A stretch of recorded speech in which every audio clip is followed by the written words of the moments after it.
Ba, ba, ba, ba, ba, ba, ba, ba.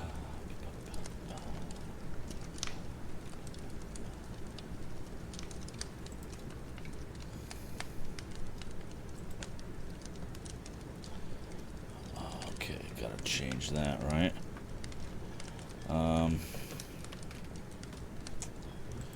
Alright. Let's see. Nope, not that one. And extensions, that's what I need. My extensions. And if you're joining me tonight, thank you for stopping in. We'll be getting going really soon.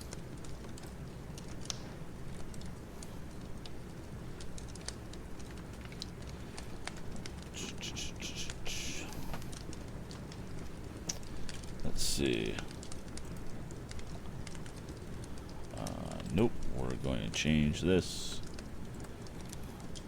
Books, add an item.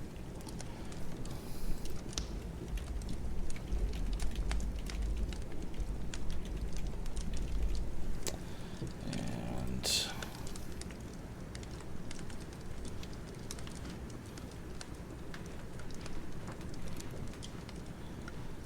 alright. List. Put that towards the top.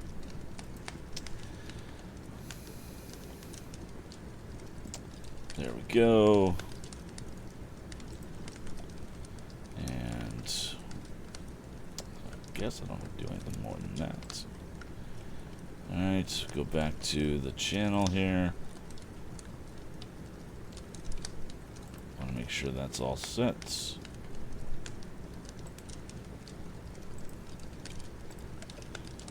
There we go. Good.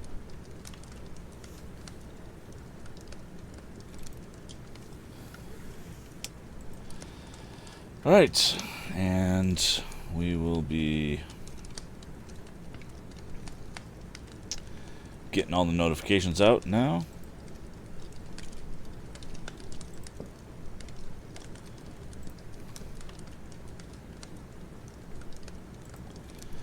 And do this over here.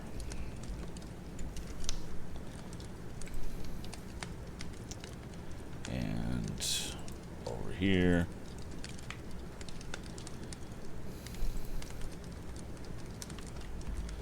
And over here.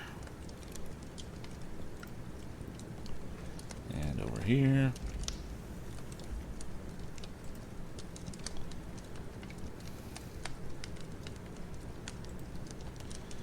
And do this here. Although because people freaked out last time, I won't mark it for everyone. And over here. Alright, and I think I just have to do one more thing. And that is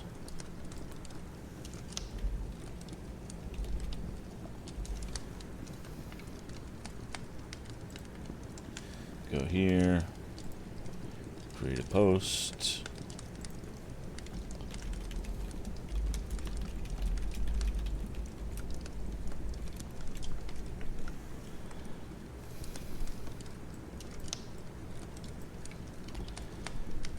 And post. Alrighty.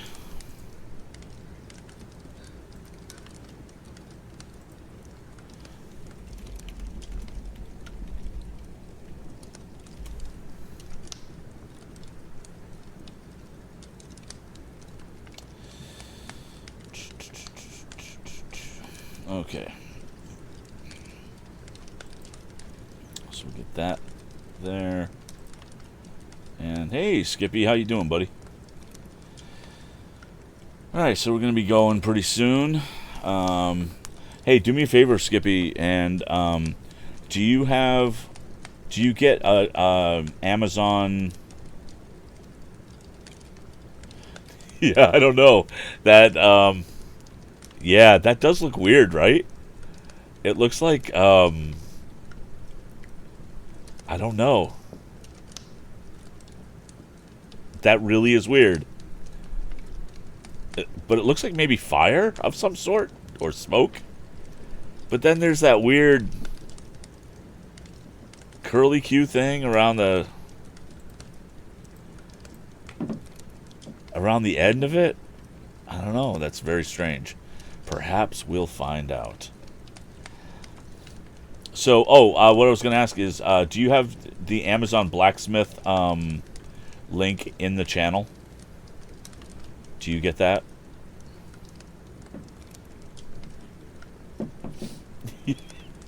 Yes. You want a Cthulhu, you got Cthulhu. Cthulhu is eating up that boat. Okay. And if you click on the Amazon Blacksmith thing, it should say something about Tom Swift and his motorboat, the second book.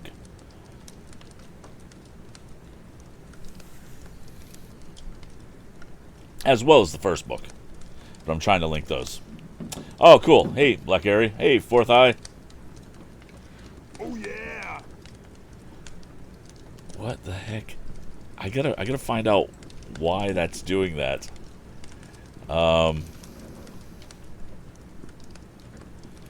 Let's see here. I don't understand why. Oh well. It's because I'm using OBS and not Streamlabs. Okay. Cool.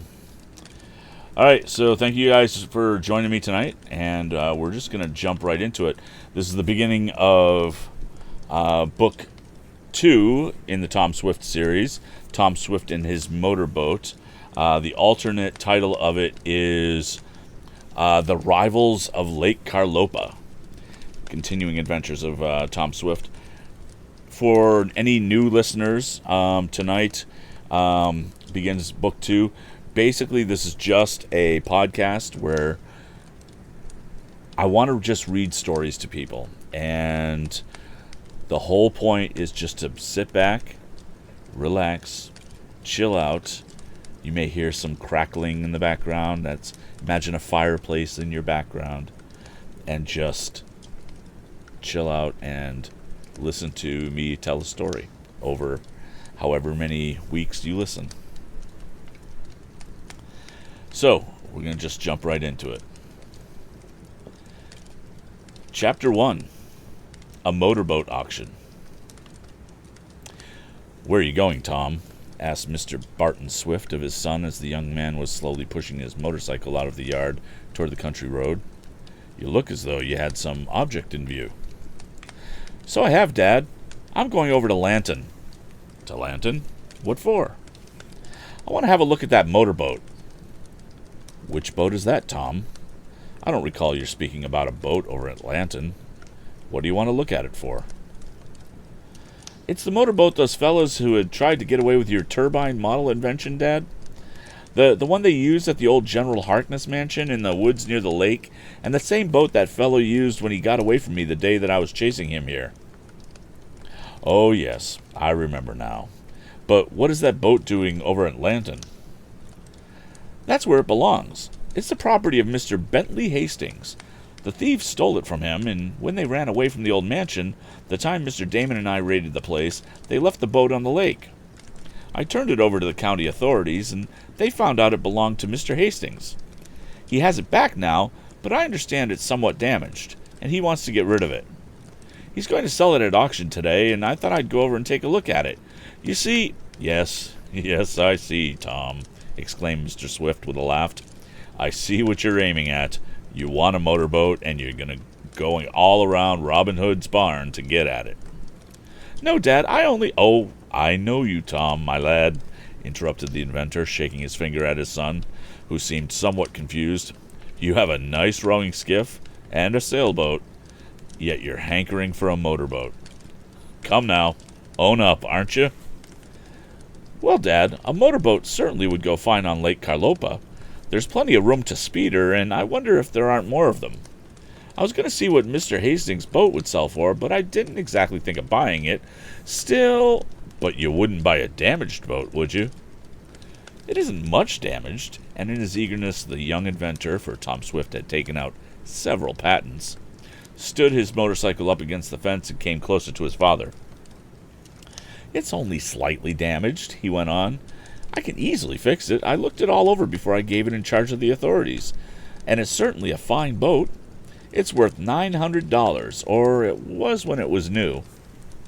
"That's a good deal of money for a boat," and Mr. Swift looked serious, for though he was well off, he was inclined to be conservative. "Oh, I shouldn't think of paying that much. In fact, Dad, I had really no idea of bidding at the auction. I thought I'd go over and get an idea of what the boat might sell for. Perhaps someday—" Tom paused. Since his father had begun to question him, some new plans had come into the lad's head. He looked at his parent and saw a smile beginning to work around the corners of Mr. Swift's lips. There was also a humorous look in the eyes of the older inventor. He understood boys fairly well, even if he had only one, and he knew Tom perfectly. "Would you really like to make a bid on that boat, Tom?" he said. "Would I, Dad? Well—" The youth did not finish, but his father knew what he meant. "I suppose a motorboat would be a nice thing to have on Lake Carlopa," went on Mr. Swift musingly. "You and I could take frequent trips in it. It isn't like a motorcycle only useful for one. What do you suppose the boat will go for, Tom?" "I hardly know. Not a high price, I believe, for motorboats are so new on our lake that a few persons will take a chance on them. But if Mr. Hastings is getting another, he will not be so particular about insisting on a high price for the old one. Then, too, the fact that it's damaged will help keep the price down, though I know I can easily put it in good shape. I'd like to make a bid, if you'd think it's all right." "Well, I guess you may, Tom, if you really want it. You have money of your own, and a motorboat is not a bad investment. Excuse me. What do you think ought to be the limit?" "Would you consider $150 too high?" Mr. Swift looked at Tom critically. He was plainly going over several matters in his mind, and not the least of them was the pluck his son had shown in getting back some valuable papers and a model from a gang of thieves. The lad certainly was entitled to some reward, and to allow him to get a boat might be properly part of it. Excuse me. "I think you could go safely as high as $200, Tom," said Mr. Swift at length. "That would be my limit on a damaged boat, for it might be better to pay a little more and get a new one. However, use your own judgment, but don't go over 200. So the thieves who made so much trouble for me stole that boat from Mr. Hastings, eh?" "Yeah, and they didn't take much care of it either. They damaged the engine, but the hull is in good shape. I'm ever so glad you'll let me bid on it. I'll start right off. The auction is at 10 o'clock, and I haven't more than time to get there." "Now be careful how you bid. Don't raise your own figures, as I've sometimes seen people do in their excitement. Somebody may go over your head, and if he does, let him. If you get the boat, I'll be very glad on your account. But don't bring any of Anson Morse's gang back in it with you. I've seen enough of them." "I'll not, Dad," cried Tom as he trundled his motorcycle out of the gate and into the country road that led to the village of Shopton, where he lived, and to Lanton, where the auction was to be held. The young inventor had not gone far before he turned back, leaving his machine standing in the side path. "What's the matter?" asked his father, who had started towards one of his several machine shops on the premises, shops where Mr. Swift and his son did inventive work. "Guess I'd better get a blank check and some money," replied Tom as he entered the house. "I'll need to pay a deposit if I secure the boat." "That's so. Well, good luck." And with his mind busy on a plan for a new kind of storage battery, the inventor went on to his workroom. Tom got some cash and his checkbook from a small safe he owned, and was soon speeding over the road to Lanton, his motorcycle making quite a cloud of dust. While he is thus hurrying along to the auction, I will tell you something about him. This is, as an aside, this is another situation where it feels like the author is actually narrating this story, but it doesn't happen often. It happened at the end of the first book. It's happening here at the beginning of the second book. It's just a little touch that you don't see authors often do, I think. I think it's a nice little touch. So, he'll tell us something about Tom Swift. Tom Swift, son of Barton Swift, lived with his father and a motherly housekeeper, Mrs. Baggert, in a large house on the outskirts of the town of Shopton in New York State. Mr. Swift had acquired considerable wealth from his many inventions and patents, but he did not give up working out his ideas simply because he had plenty of money. Tom followed in the footsteps of his parent and had already taken out several patents. Shortly before this story opens, the youth had become possessed of a motorcycle in a peculiar fashion. That is just such a weird, clunky sentence. He had become possessed of a motorcycle. It's like, if we were to say that now, people would think a motorcycle possessed this guy. As told in the first volume of this series, entitled Tom Swift and His Motorcycle, Tom was riding to the town of Mansburg on an errand for his father one day when he was nearly run down by a motorcyclist. A little later, the same motorcyclist, who was a Mr. Wakefield Damon of Waterfield, collided with a tree near Tom's home and was severely cut and bruised, the machine being broken. Tom and his father cared for the injured rider, and Mr. Damon, who was an eccentric individual, was so disheartened by his attempts to ride the motorcycle that he sold it to Tom for $50, though it had cost much more. About the same time that Tom bought the motorcycle, a firm of rascally lawyers, Smeek and Catch by name, had, in conjunction with several men, made an attempt to get control of an invention of a turbine motor perfected by Mr. Swift. The men, who were Ferguson Appleson, Anson Morse, Wilson Featherton, alias Simpson, and Jake Burke, alias Happy Harry, who sometimes disguised himself as a tramp, tried several times to steal the model.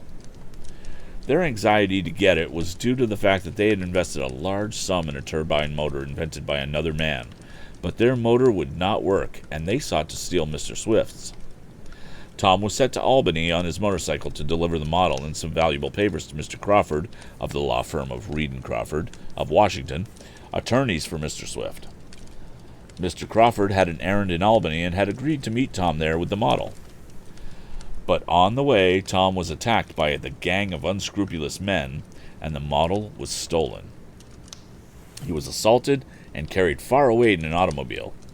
In an attempt to capture the gang in a deserted mansion in the woods on the shore of Lake Carlopa, Tom was aided by Mr. Damon, of whom he had purchased the motorcycle. The men escaped, however, and nothing could be done to punish them. Tom was thinking of the exciting scenes he had passed through about a month previous as he spun along the road leading to Lanton. "I hope I don't meet Happy Harry or any of his gang today," mused the lad as he turned on a little more power to enable his machine to mount a hill. "I don't believe they'll attend the auction, though. It would be too risky for them." Now, before I continue this, I will just say, they just recapped the entire first book in the beginning of this book. It's bizarre to me. It's just like, hey, just in case you missed it, here's everything that happened in the first book. Instead of just saying, and if you want to know more about these adventures, go buy the first book. It's very strange to me. I don't understand it. But, okay, to be continued.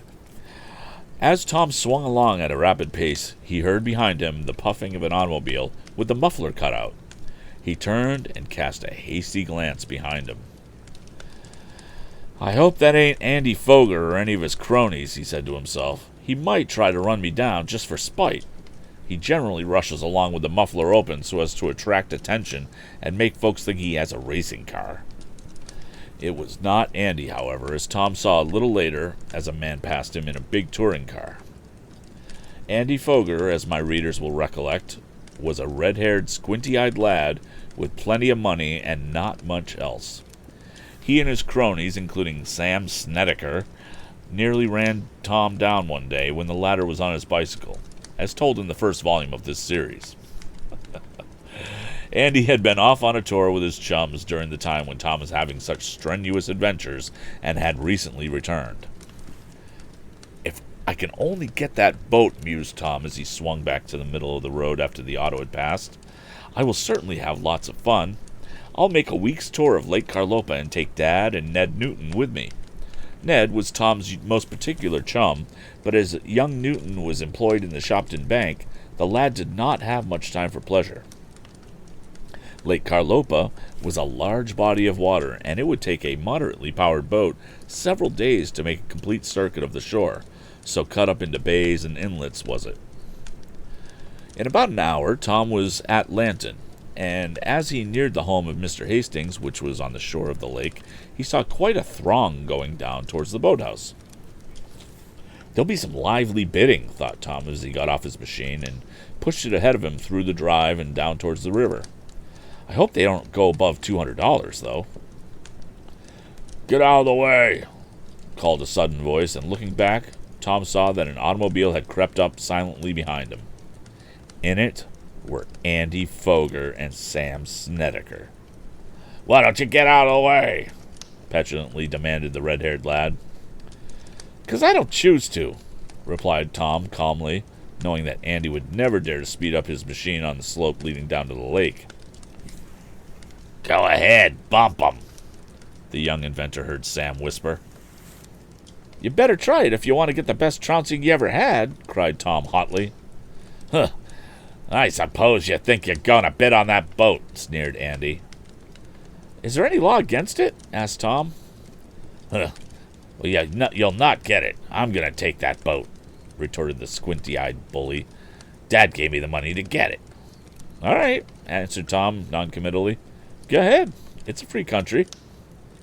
He stood his motorcycle up against a tree and went toward a group of persons who were surrounding the auctioneer. The time had arrived to start the sale. As Tom edged in closer, he brushed against a man who looked at him sharply. The lad was just wondering if he had ever seen the individual before, as there seemed to be something strangely familiar about him, when the man turned quickly away as if afraid of being recognized. "That's odd," thought Tom, but he had no further time for speculation, as the auctioneer was mounting on a soapbox and had begun to address the gathering. End of Chapter 1. Okay, go back to the chat room, and I just realized that I forgot to change the view, because I normally want to change the view to here. Oop, that's not right. To here. Oh, interesting. I am going to have to leave the view like this, because I did not fix the other one. All right, cool. All right, that's okay. So, how you guys doing tonight?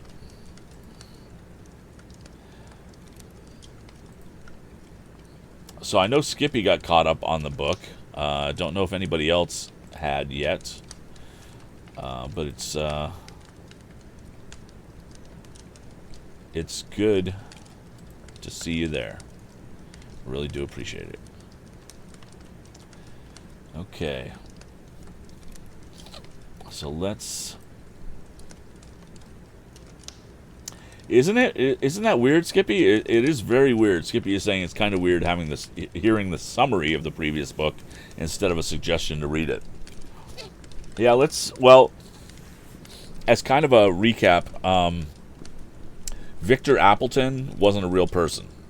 Victor Appleton was basically a ghost author name, and the books were written by a number of different people.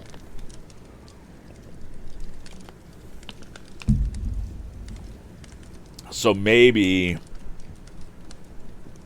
it had to do with the publishing company and whatever marketing they were doing. But again, we're talking, I mean, Tom Swift.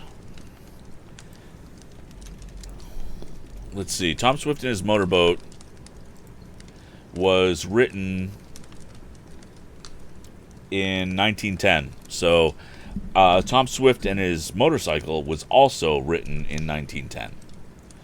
So, who knows? It's interesting. It's interesting. So we'll see what happens.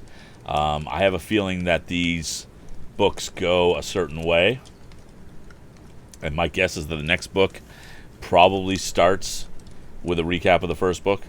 We'll see. But yeah, that's pretty much that. So, let's move on. And we'll go from here. Previously on Chapter 1 of Tom Swift and His Motorboat. Basically, Tom is kind of getting back after the end of the first book. The first book is well recapped in Chapter 1, and Tom is approaching an auction to try to buy a motorboat. And that's where we pick up. Chapter 2, Some Lively Bidding. "Attention, people!" cried the auctioneer. "Give me your attention for a few minutes, and we will proceed with the business in hand. As you all know, I'm about to dispose of a fine motorboat, the property of Mr. Bentley Hastings. The reason for disposing of it at auction is known to most of you, but for the benefit of those who do not, I will briefly state them. The boat was stolen by a gang of thieves and recovered recently through the efforts of a young man, Thomas Swift, son of Barton Swift, our fellow townsman of Shopton." At that moment, the auctioneer, Jacob Wood, caught sight of Tom in the press, and looking directly at the lad, continued, "I understand that young Mr. Swift is here today, and I hope he intends to bid on this boat. If he does, the bidding will be lively, for Tom Swift is a lively young man. I wish I could say that some of the men who stole the boat were here today."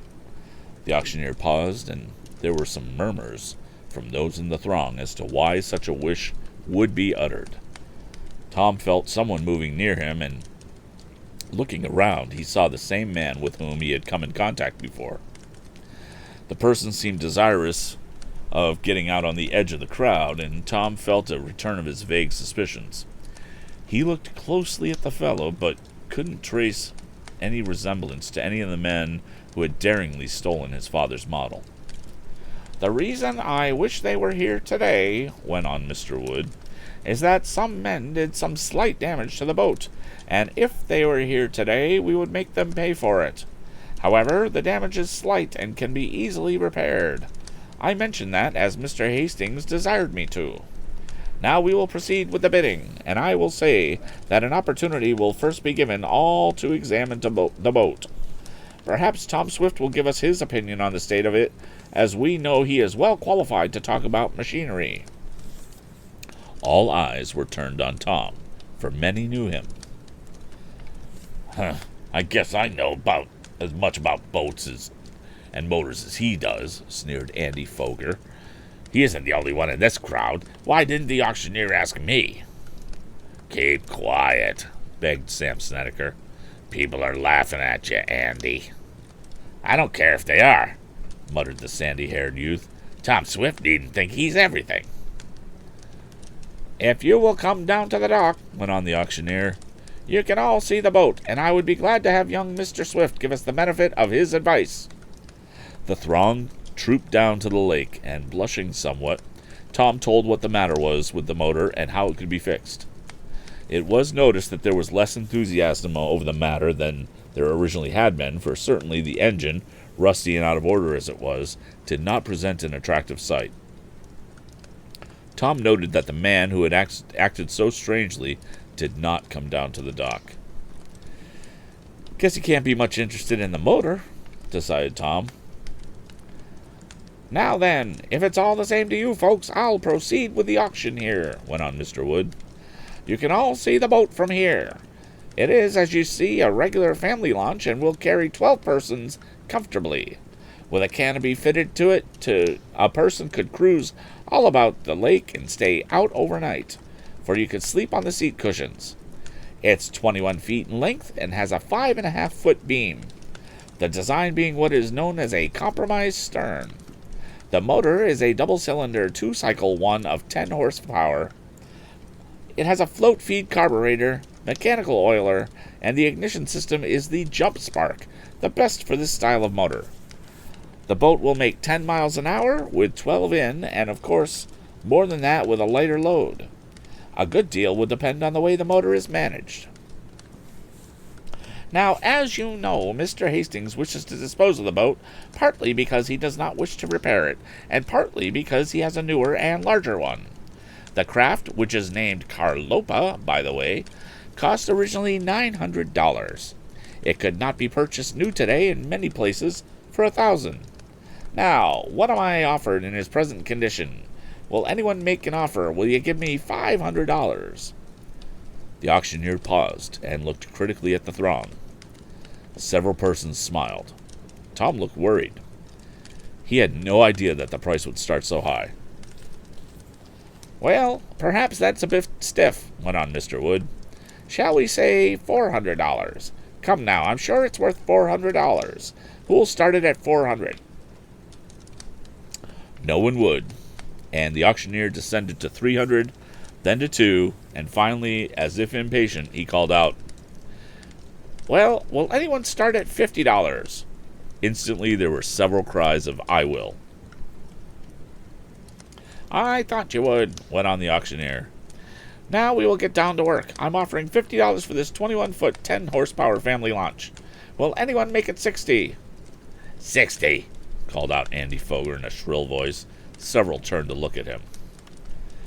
I didn't know he was going to bid, thought Tom. He may go above me. He's got plenty of money, and while I have too, I'm not going to pay too much for a damaged boat. 60, I'm bid 60, 60, cried Mr. Wood in a sing-song tone. Who'll make it 70? 65, spoke a quiet voice at Tom's elbow, and he turned to see the mysterious man who had joined the crowd at the edge of the lake. 65 from the gentleman in the white straw hat, called Mr. Wood, with a smile at his wit, for there were many men wearing white straw hats, the day being a warm one in June. Here, who's bidding above me? Exclaimed Andy as if it were against the law. I guess you'll find a number going ahead of you, my young friend, remarked the auctioneer. Will you have the goodness not to interrupt me except when you want to bid? Well, I offered 60, said the squint-eyed bully, while his crony, Sam Snedeker, was vainly pulling at his sleeve. I know you did, and this gentleman went above you. If you want to bid more, you can do so. I'm offering 65. 65 I'm offered for this boat. Will anyone make it 75? Mr. Wood looked at Tom, and our hero, thinking it was time for him to make a bid, offered 70. 70 from Tom Swift, cried the auctioneer. There's a lad who knows a motorboat from stem to stern, if those are the right words. I don't know much about boats, except when I'm told, but Tom Swift does. Now, if he bids, you people ought to know that it's all right. I'm bid 70. 70 I'm bid. Will anyone make it 80? 80, exclaimed Andy Foger after a whispered conference with Sam. I know as much about boats as Tom Swift. I'll make it 80. No side remarks. I'll do most of the talking. You just bid, young man, remarked Mr. Wood. I have 80 bid for this boat. $80. Why, my friends, I can't understand this. I ought to have it up to $300 at least. But I thank you all the same. We are coming on. I'm bid 80. 90, exclaimed the quiet man at Tom's elbow. He was continually fingering his upper lip as though he had a mustache there, but his face was clean-shaven. He looked around nervously as he spoke. 90, called out the auctioneer.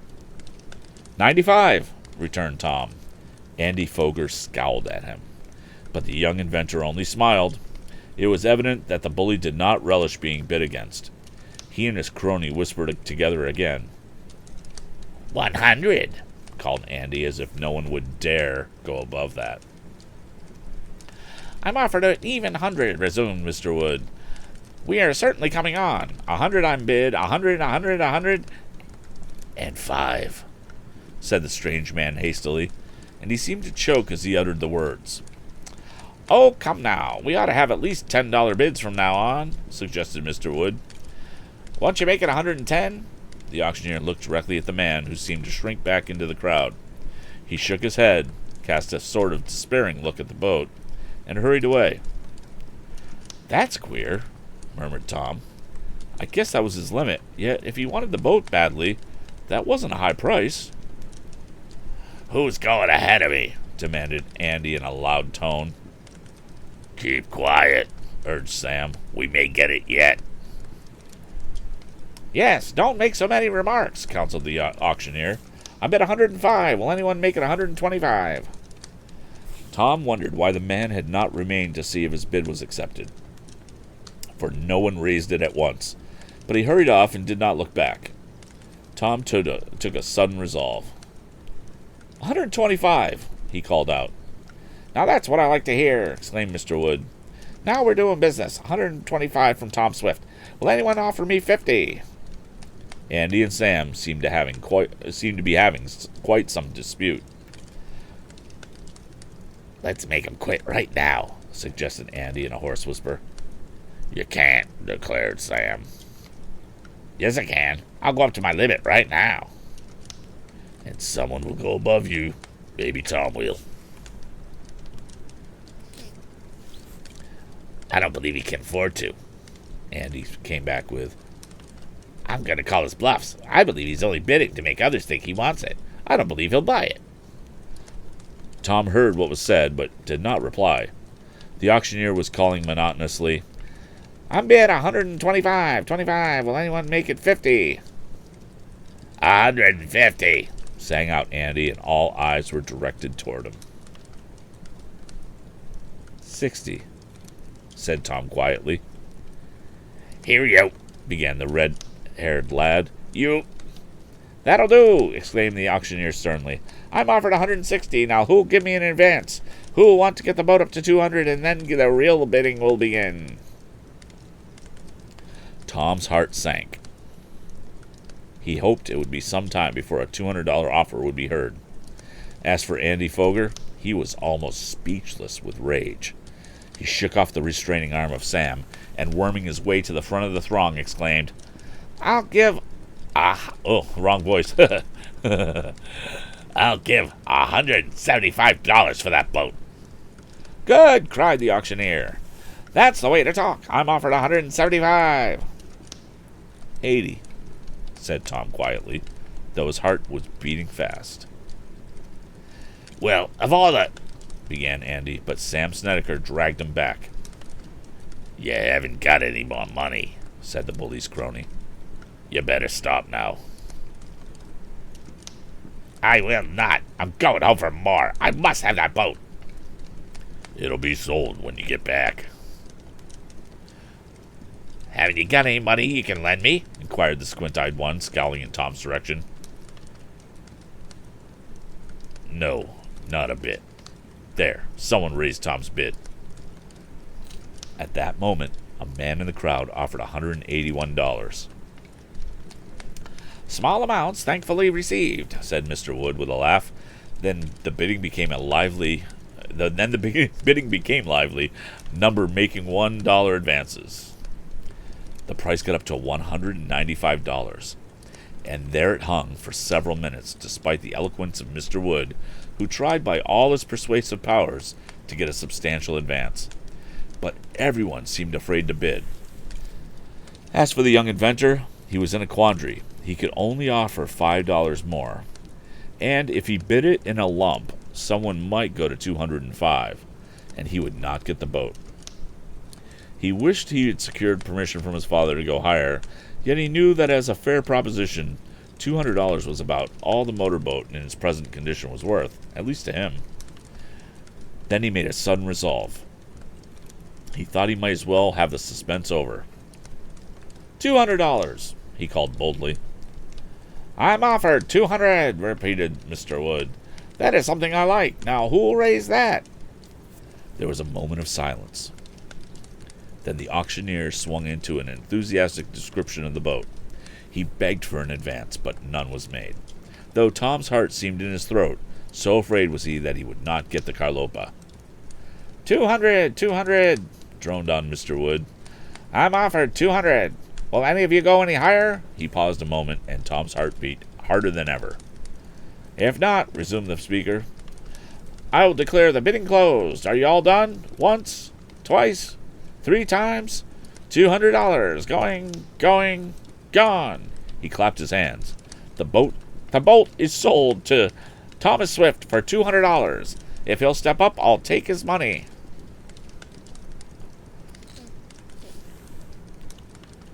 There was a laugh as Tom blushingly advanced.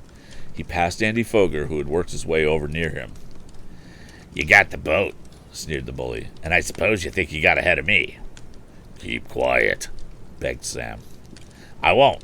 He outbid me just out of spite, and I'll get even with him. You see if I don't. Tom looked at Andy Foger straight in the eyes, but did not answer, and the red-haired youth turned aside, followed by his crony, and started towards his automobile. I congratulate you on your bargain, said Mr. Wood, as Tom proceeded to make out a check. He gave little thought to the threat Andy Foger had made, but the time was coming when he was well to remember it. End of chapter 2. All right, let's go check in with the chat room. Hey. So yeah, this is the weird thing for me has been trying to keep voices kind of straight. I do really like the idea of recurring characters and not just friends. I think that's pretty cool. So, all right. So we're going to do one more chapter tonight. And we'll go from there. Just check in over here. Check in over here. All right.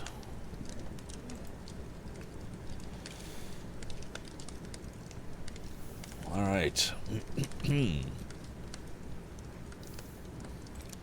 that back over here. They summon the evil. That's pretty funny. Okay. Continuing on. Previously on Tom Swift and his motorboat. In Chapter 2, Tom went to the auction and was met by his arch enemy, Andy Foger, who tried to outbid Tom unsuccessfully. Chapter 3, A Timely Warning. Well, are you satisfied with your bargain, Tom? Asked Mr. Wood when the formalities about transferring the ownership of the motorboat had been completed. Oh, yes, I calculated to pay just what I did. I'm glad you're satisfied, for Mr. Hastings told me to be sure the purchaser was satisfied. Here he comes now. I guess he wasn't at the auction. An elderly gentleman was approaching Mr. Wood and Tom. Most of the throng was dispersing, but the young inventor noticed that Andy Foger and Sam Snedeker stood to one side, regarding him closely. So you got my boat, remarked the former owner of the craft. I hope you'll be able to fix it up. Oh, I think I shall, answered the new owner of the Carlopa. If I can't, Father will help me. Yes, you have an advantage there. Are you going to keep the name? And Mr. Hastings seemed quite interested in what answer the lad would make. I think not, replied Tom. It's a good name, but I want something that tells more of what a fast boat it is, for I'm going to make some changes that'll increase the speed. That's a good idea. Call it the Swift. Folks would say I was stuck up if I did that, retorted the youth quickly. I think I should call it the Arrow. That's a good short name, and it's certainly speedy, interrupted Mr. Hastings. Well now, if you're not going to use the name Carlopa, would you mind if I took it for my new boat? I've a fancy for it. Not the least, said Tom. Don't you want the letters from each side of the bow to put on your new craft? It's very kind of you to offer them, since you will have no need for them, but so I'll be glad to take them off. Come down to my boat, invited Tom, using the word my with a proper pride, and I'll take off the brass letters. I have a screwdriver in my motorcycle tool bag. As the former and present owners of the Arrow, which is the name by which I shall hereafter designate Tom's motorboat, walked down toward the dock where it was moored, the young inventor gave a startled cry. What's the matter? Asked Mr. Hastings. That man!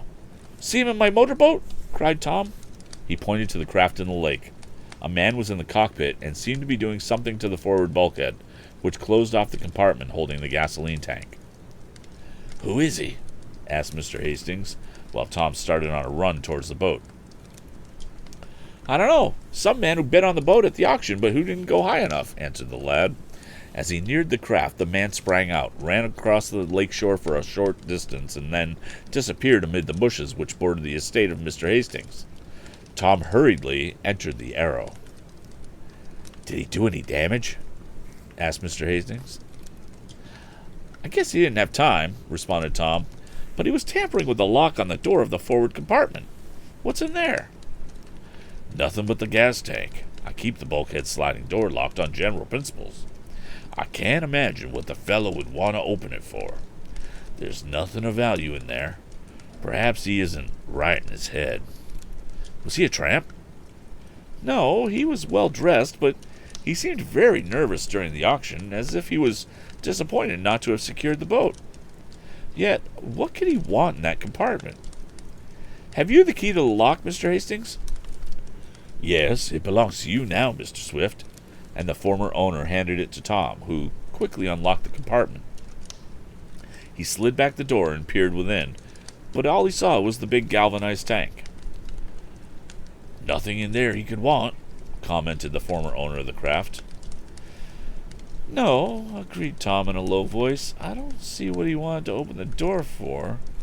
But the time was to come, and not far off, when Tom was to discover quite a mystery connected with the forward compartment of his boat, and the solution of it was fated to bring him into no little danger. "It certainly is odd," went on Mr. Hastings, when after Tom had secured the screwdriver from his motorcycle tool bag, he aided the lad in removing the letters from the bow of the boat. "Are you sure you don't know the man?" "No, I never saw him before. At first I thought his voice sounded like one of the members of the Happy Harry gang, but when I looked squarely at him, I could not see a bit of resemblance. Besides, that gang would not venture again into this neighborhood." "No, I imagine not. Perhaps he was only a curious, meddlesome person. I've frequently been bothered by such individuals. They want to see all the working parts of an automobile or motorboat, and they don't care what damage they do by investigating."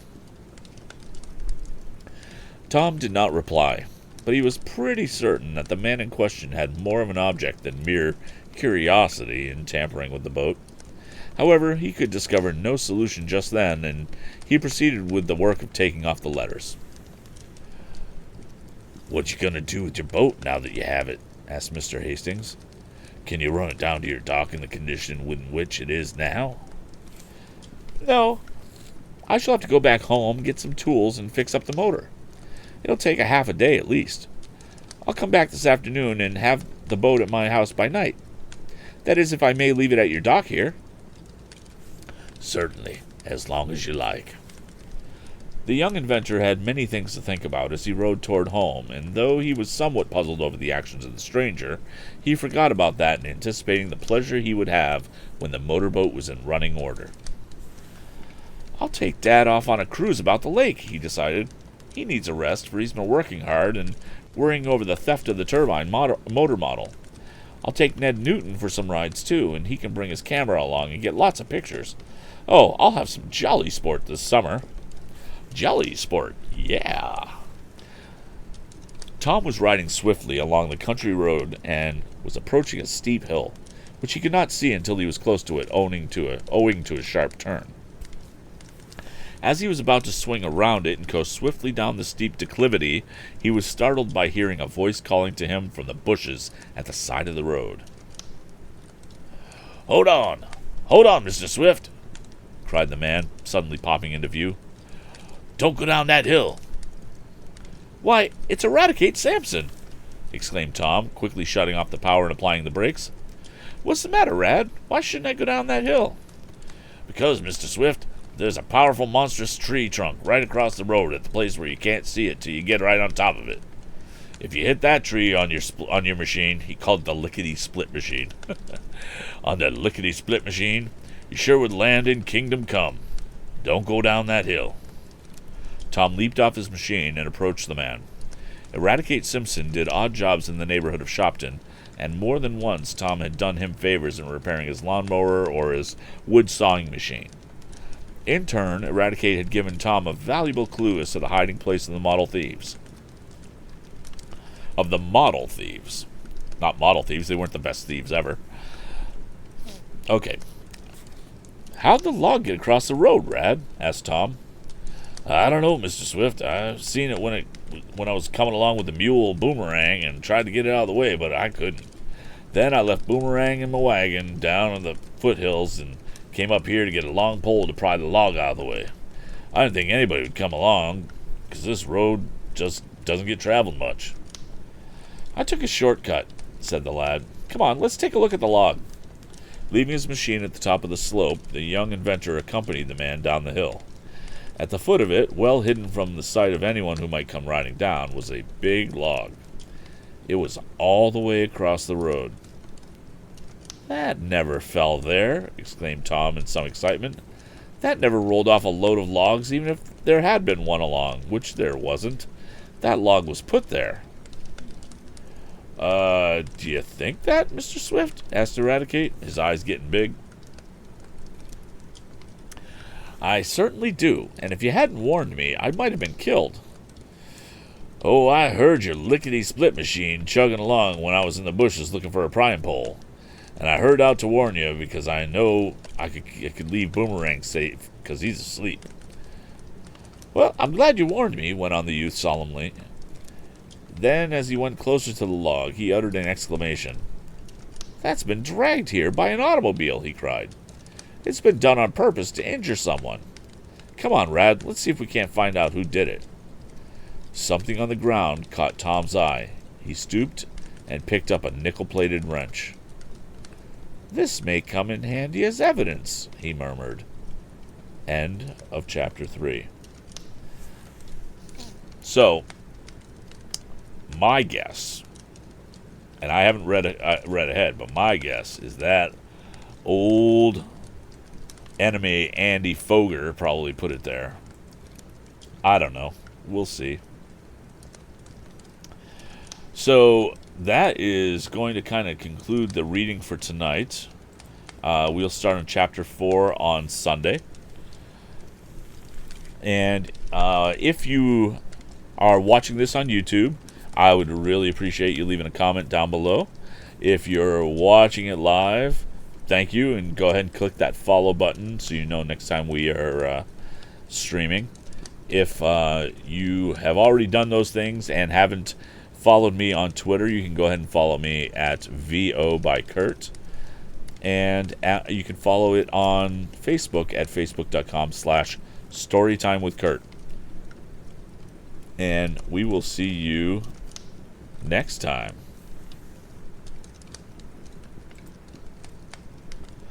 So I just stopped the recording. Yeah, no kidding, Skippy. I got enough time to kind of take a break, get something to drink, and I'm doing the streaming tonight. Charles is going to be joining me, but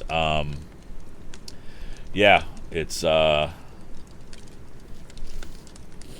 to be interesting because I think he's going to be joining us video as well. We'll see how it all works out. But yeah, so I've got to get all that set up too, especially for Zoom. I don't know how that's going to work. Oh well. All right, cool, Skippy. I'll see you in a little bit. And thanks for joining me in the chat room. I really do appreciate it. And the Black Gary, if you're there too, good seeing you too. Thank you.